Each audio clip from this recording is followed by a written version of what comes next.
Hello friend, welcome to the channel pharmacy dictionary. आप देख रहे हैं हमारा मेडिसिन रिव्यू एक्सक्लूसिव सीरीज। और आज के सीरीज में हम एक ऐसे टैबलेट के बारे में बात करेंगे जो कि आपके ब्लड में बढ़े हुए कोलेस्ट्रॉल और लो डेंसिटी लिपोप्रोटीन के लेवल को कम करके आगे हो सकने वाले प्रॉब्लम जैसे आपकी कोरोनरी आर्टरी में blockage, heart attack, heart failure जैसी संभावनाओं को काफी हद तक कम करने का काम करता है। तो चलिए सबसे पहले बात कर लेते हैं कि आज हम जिस प्रोडक्ट के बारे में बात करने वाले हैं उसका ब्रांड नेम क्या है, वो आप अपने स्क्रीन पर देख सकते हैं। आज हम बात करने वाले हैं एटोरवा 10 टैबलेट के बारे में, जिसे बनाने वाली कंपनी है आपकी जाइडस। और इस एटोरवा 10 टैबलेट में जो एक्टिव कॉन्स्टेंट है हमारा वह एटोरवेस्टेटिन इंडियन फार्माकोपिया के गाइडलाइन के अकॉर्डिंगली, और इसका जो कंसंट्रेशन है वो है 10 mg, यानी कि सिंपल सा एक ड्रग है जिसमें सिंगल कॉम्बिनेशन है एटोरवेस्टेटिन। ये एटोरवेस्टेटिन कौन सी कैटेगरी को बिलोंग करता है और कैसे काम करता है इस वीडियो में हम अच्छे से समझ पाएंगे। सबसे पहले समझ सकते हैं कि इसका इंडिकेशन क्या है, यानी कि अगर आपके डॉक्टर ने आपको एटोरवा 10 या कोई भी ऐसी दवाई जिसमें एटोरवेस्टेटिन का कोई भी कंसंट्रेशन दिया है तो आखिर उसके पीछे लॉजिक क्या है देने के।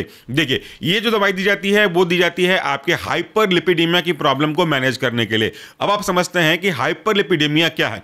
हाइपरलिपिडेमिया दो शब्दों से मिलकर बना है। पहला शब्द है आपका हाइपर और दूसरा है आपका लिपिडेमिया। हाइपर का मतलब होता है ज्यादा, तो किसी भी शब्द के पहले अगर हाइपर वर्ड लगा है इसका मतलब है उसके पीछे जो भी शब्द लगा हुआ होगा उसकी मात्रा शरीर में नॉर्मल लेवल से ज्यादा हो रही होगी। दूसरा शब्द है हमारा लिपिडेमिया जो बना हुआ है लिपिड से, जिसका मतलब है सिंपल अगर आप बात करें तो लिपिड की मात्रा। तो अगर आपके ब्लड में लिपिड की मात्रा नॉर्मल वैल्यू से ज्यादा बढ़ने लगी है तो वो आपकी कंडीशन कहलाएगी हाइपरलिपिडेमिया। अब आप सोच रहे हैं कि लिपिड की मात्रा बढ़ जाए तो क्या फर्क पड़ता है और क्या हमारे शरीर में लिपिड होना चाहिए या नहीं होना चाहिए। लिपिड यानी कि कोलेस्ट्रॉल आपके बॉडी में होना चाहिए, बट एक सही मात्रा में। ज्यादा मात्रा में होगा तो प्रॉब्लम करेगा और कम मात्रा में होगा तो आपके जितने भी हार्मोन्स वगैरह हैं, खास करके ऐसे हार्मोन जो सेक्सुअल हार्मोन कहलाते हैं, उनकी सिंथेसिस भी नहीं हो पाएगी तो वो भी प्रॉब्लम है। चलिए बात कर लेते हैं अब नॉर्मल केस का। हमारी बॉडी में मुख्य रूप से दो तरह के लिपिड्स होते हैं। एक होता है हाई डेंसिटी लिपोप्रोटीन जिसे हम लोग HDL कहते हैं, दूसरा होता है लो डेंसिटी लिपोप्रोटीन जिसे हम लोग कहते हैं LDL। इसके अलावा भी और भी है, VLDL भी है, इंटरमीडिएट डेंसिटी लिपोप्रोटीन भी है,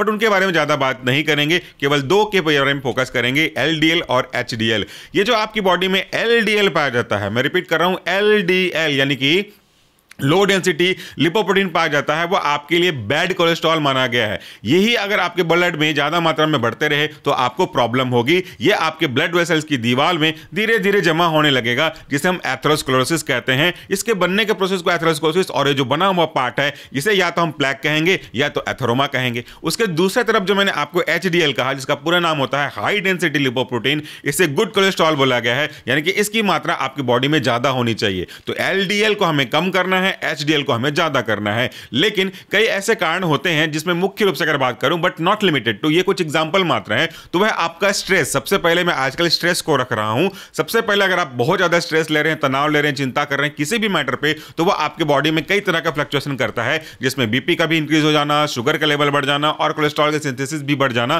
प्रमुख रूप से शामिल है। उसके अलावा आपका डाइट, क्या आपने डाइट में आप कैफेटेरिया डाइट को इंक्लूड करते हैं? कैफेटेरिया डाइट मतलब जो आपके कैंटीन में बाहर आने वाले सामान में मिलते हैं, जैसे pizza, burger, chow mein, fast food, सभी चीजें जो अनहेल्दी फूड होती हैं, जिसमें मैदा, तेल, रंसिड ऑयल, बार बार यूज किया हुआ ऑयल होता है, वो बहुत ज्यादा चांस क्रिएट कर सकता है। उसके बाद फ्री रेडिकल्स तो अपना पार्ट प्ले करेंगे ही करेंगे। तो इन सब की वजह से आपकी बॉडी में लो डेंसिटी लिपोप्रोटीन जो कि खराब लिपोप्रोटीन है वो बढ़ने लगता है, कोलेस्ट्रॉल के सिंथेसिस बढ़ने लगती है और आपको प्रॉब्लम होता है। ये ब्लड वेसल्स में जो जमेंगे ना, तो उससे क्या होगा, इससे आपके ब्लड वेसल का जो डायमीटर है यानी कि अंदर की जो गोलाई है वो धीरे धीरे कम होने लगेगी और उससे ब्लड के फ्लो में ऑब्स्ट्रक्शन आएगा और आपको प्रॉब्लम होगी, खास करके कोरोनरी आर्टरी के एस्पेक्ट में अगर हम बात करें तो। इसके बाद आपको अटैक भी आ सकता है, जिसका ट्रीटमेंट आप अगर चाहें तो एंजियोप्लास्टी या तो फिर बाईपास सर्जरी से किया जा सकता है, बट उसकी नौबत ना आए, उसको मैनेज किया जाए। प्री ऑपरेटिव, पोस्ट ऑपरेटिव ये दवाइयां उसमें इंक्लूड की जाती हैं अदर ड्रग के कॉम्बिनेशन के साथ में। आपको थोड़ा समझ में आ जाए इसलिए मैं आपके सामने स्क्रीन पे एक छोटा डेमोन्स्ट्रेशन वीडियो अपलोड कर रहा हूं,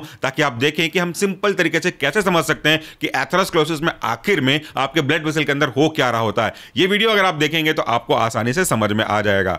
आज मैं आपको बताऊंगा एक सिंपल से जो जुगाड़ वाला काम है उससे कि कैसे एथेरोस्क्लेरोसिस को हम आराम से समझ सकते हैं। आपको हाथ में दिख ही रहा होगा, मेरे हाथ में एक पाइप रखा हुआ है और नीचे एक सीजर रखा है मैंने। ये बिल्कुल वही पाइप है जिसका यूज हम अपने गमलों में पानी देने के लिए या गर्मी के दिनों में अपने नल से जोड़ करके कूलर में पानी भरने के लिए करते हैं। अब आपको लग रहा होगा कि इस पाइप से हम एथेरोस्क्लेरोसिस को कैसे समझ सकते हैं, तो बिल्कुल समझ सकते हैं। आपने कभी न कभी इस चीज को नोटिस किया होगा कि पाइप के अंदर साइड देखिए, कई बार अगर आप उसको नल में लगा के रहने देते हैं तो अंदर में काइयां जमने लगती है। एल्गी जमने लगता है और उसके कारण से धीरे धीरे धीरे जो आपका पानी का प्रेशर है वो कम होता है। अगर आपको अच्छे से देखना है तो मैं आपको एक पाइप को कट करके दिखाता हूं और उसके बाद दूसरे पाइप को भी आगे हम कट करेंगे। तो कभी भी आपने नोटिस किया कि पाइप में पानी कम क्यों आ रहा है, तो उसके पीछे कारण है एल्गी। देखिए इस पाइप को मैंने कट किया तो आपको अंदर कितने सारे एल्गी दिखाई दे रहे हैं। ये तो बस एक छोटा सा हिस्सा है, कई बार इतना बड़ा हो जाता है कि धूप में सुखाने के बाद आप चालू करेंगे नल को तो पूरा का पूरा एल्गी बाहर निकलने लगता है। तो देखिए ये जो एल्गी की थिकनेस है वो थोड़ी सी अभी ज़्यादा है और इससे भी ज़्यादा हो सकता है, बिल्कुल ऐसे ही जैसे आपके एथेरोस्क्लेरोसिस का थिकनेस। अगर आप हाई डेंसिटी लिपोप्रोटीन कम यूज़ कर रहे हैं, लो डेंसिटी लिपोप्रोटीन ज़्यादा यूज़ कर रहे हैं, ट्राइग्लिसराइड ज़्यादा कर रहे हैं, तो वो भी आपके ब्लड वेसल के अंदर इस तरीके से प्लैक जमा बनने लगेगा। इसी के बनने के प्रोसेस को हम बोलते हैं एथेरोस्क्लेरोसिस। और जितना ज्यादा प्लैक बनेगा आपके ब्लड वेसल की जो गोलाई है, डायमीटर है, वो उतनी ही सक्रिय होती जाएगी। जैसे ये छोटा सा पाइप है, इसके अंदर जम रहा है, अगर वो जमते जमते जमते बड़ा जम जाए तो सोचिए कितना समय आएगा।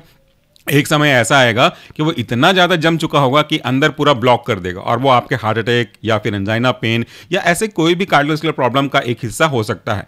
माने दोबारा यहाँ पे आपके लंबे वाले पाइप को कट किया तो यहाँ पे आप देख सकते हो कि पाइप के अलग अलग हिस्से में उसकी जो थिकनेस है बिल्कुल अलग अलग है।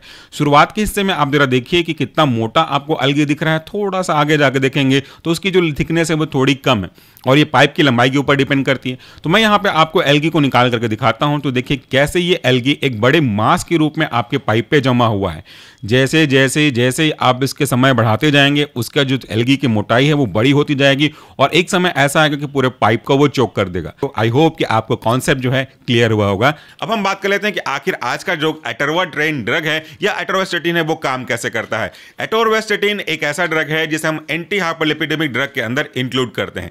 इसका एक और नाम है जिसे हम कहते हैं स्टेटिन्स, क्योंकि हर आखिरी में आपको स्टेटिन सुनाई देगा, जैसे एटोरवास्टेटिन, प्रोवेस्टेटिन, रोवेस्टेटिन, सीतावेस्टेटिन, ये सारे जो ड्रग है ना उनके लास्ट में आपको स्टेटिन लग रहा है, इसलिए सिंपली इसको बोल दिया गया स्टेटिन। ये कैसे काम करते हैं, इनके काम करने का जो मेन तरीका है वो है HMG कोएंजाइम ए रिडक्टेज जैसा एंजाइम है, इस एंजाइम को इनहिबिट करके काम करते हैं। तो आखिर ये एंजाइम कर क्या रहा है जिसको हमें इनहिबिट करना पड़ रहा है अगर हमको अच्छा एक्शन चाहिए। तो ये जो HMG कोएंजाइम ए रिडक्टेज है जो कि एंजाइम है वो क्या करता है, वो आपके कोलेस्ट्रॉल के सिंथेसिस को इनहांस करता है। कोलेस्ट्रॉल के सिंथेसिस बढ़ने लगेगी जो कि अल्टीमेटली आपके मेवोलिनेट पे जाएगी और इससे कोलेस्ट्रॉल की संख्या बढ़ने लगेगी। जैसा मैंने कहा कोलेस्ट्रॉल बढ़ेगा, लो डेंसिटी लिपोप्रोटीन बढ़ेगा, तो धीरे धीरे ये आपकी बॉडी में खास करके ब्लड वाले हिस्से में एक्यूमुलेट होने लगेंगे और ऐसा अगर होगा तो आपको प्रॉब्लम होगी। तो हमको इसे बंद करना है। तो आपका जो HMG कोएंजाइम ए रिडक्टेज है जिसकी वजह से अल्टीमेटली कोलेस्ट्रॉल बन रहा है, मेवोलिनेट बन रहा है, हमको इसी पर्टिकुलर एंजाइम को टारगेट करना है। और आपका जो एटोरवास्टेटिन या कोई स्टेटिन कैटेगरी का ड्रग है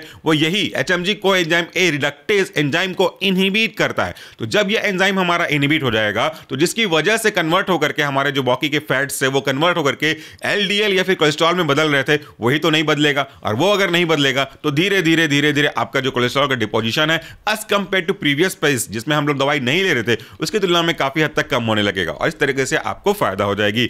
ये जो कैटेगरी के ड्रग हैं एंटी हाइपरलिपिडेमिक ड्रग के, उनके साथ आपको कुछ मॉडिफिकेशन करना पड़ेगा अपनी लाइफस्टाइल में। ऐसा नहीं है कि आप ये दवाई ले लें आपका काम हो जाएगा। ये जो दवाइयां हैं LDL को जो कि बैड कोलेस्ट्रॉल है इसे कम तो करेंगी, गुड कोलेस्ट्रॉल जो है HDL से बढ़ा तो देंगी, लेकिन ये दवाई के ऊपर डिपेंड कर रहा है। आपको अपने लाइफस्टाइल में कुछ ऐसे चेंजेस करने पड़ेंगे।